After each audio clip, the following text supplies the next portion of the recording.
الحمد لله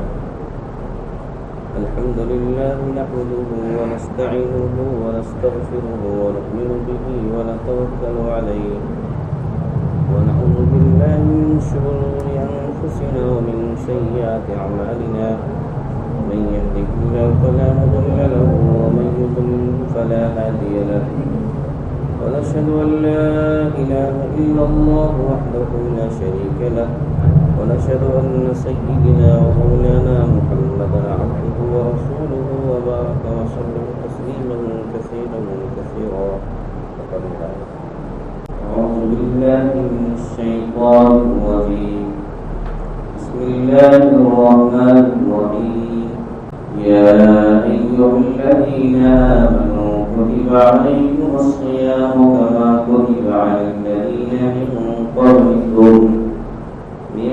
قبلكم لعلكم تتقون صدق الله العلي العظيم. اللهم صل على محمد وعلى آل محمد كما صليت على إبراهيم وعلى آل إبراهيم إنك حميد مجيد. اللهم بارك على محمد وعلى آل محمد كما باركت على إبراهيم وعلى آل إبراهيم إنك حميد مجيد. سبحان ربك رب العزة عما يصفون وسلام على المرسلين والحمد لله رب العالمین. رمضان المبارک کا پہلا اشرا ختم ہو گیا ہے، دوسرا اشرا شروع ہو جا رہا ہے. پہلے اشرے میں آپ نے سنا ہوا ہوگا رحمت باری کے تعلق سے، اور یہ دوسرا اشرا مغفرت کا ہے. آدمی سے غلطی ہو گئی، گناہ ہو گیا جانے میں انجانے میں، اور اللہ سے بندہ معافی مانگے، اور یہ اللہ کی رحمت اور ان کی مغفرت پہ قربان جائے. 11 مہینے بندے رب کی رحمت کے دروازے پہ دستک لگاتا ہے اور اللہ کی رحمت کے دروازے کو کھٹکھٹاتا ہے اور اللہ کے حضور عاجزی و انکساری کا اظہار کرتا ہے، روزہ گراتا ہے. مگر رمضان المبارک کے اس مبارک مہینے میں اللہ کی رحمتیں بندوں کے دروازے پہ پہنچ اور بندوں کے دروازے کو دستک دیتی ہے اور بندے کے دروازے کو کھٹکھٹاتی ہے کہ ہے کوئی بندہ جو روزی مانگے، ہے کوئی بندہ جو مغفرت مانگے، ہے کوئی بندہ جو صحت مانگے، ہے کوئی بندہ جو اپنے لیے اپنی ضروری چیزیں مانگے. اس پورے مہینے میں میں دیکھ کے بول رہا ہوں، دیکھ کے بات کر رہا ہوں، تو پورے سال 11 مہینے بندے اللہ کی رحمت پہ تلاش میں ادھر سے ادھر ہوتے ہیں. کوئی اللہ والے مل جائے تو کہتے ہیں حضرت دعا کیجیے گا، کوئی بڑے بزرگ مل جائیں تو دعا کرتے ہیں حضرت دربار میں دعا کیجیے گا. اور یہ رمضان کا مبارک مہینہ ایسا ہے جس مہینے میں رب کی رحمتیں بندوں پہ پہنچتی اور بندے سے رب کی رحمت یہ مخاطب ہو کر کے اعلان کرتی ہے کہ تم میں سے کسی کو ضرورت ہے روزی کی تو اس سے مانگے اور اس کو روزی دے دی جائے. تم میں سے کوئی بیمار ہے جو اپنی بیماری سے شفا یابی چاہے اور یہ چاہے کہ میرا مرض دور ہو جائے، میں شفا یاب ہو جاؤں. تم میں سے کوئی ہے ایسا جو بے اولاد، جس کو اولاد کی ضرورت ہے، وہ اولاد کا سوال کرے، میں اس کے سوال کو پورا کروں. یہ سلسلہ پورے مہینہ چلتا ہے. اس لیے رمضان کے مبارک ایام میں روزے داروں کی دعائیں کثرت سے قبول ہوئی. اس لیے اس مہینے میں بطور خاص چند امور کرنے ہیں اور چند کام نہیں کرنے ہیں. جو کام نہیں کرنے کے ہیں وہ تقریباً آپ جانتے ہیں، اور جو کام کرنے کے ہیں وہ بھی معلوم ہے. بس یاد دہانی کے طور پر اس بات کا تذکرہ کیا جائے. جن باتوں کو ہمیں نہیں کرنے ہیں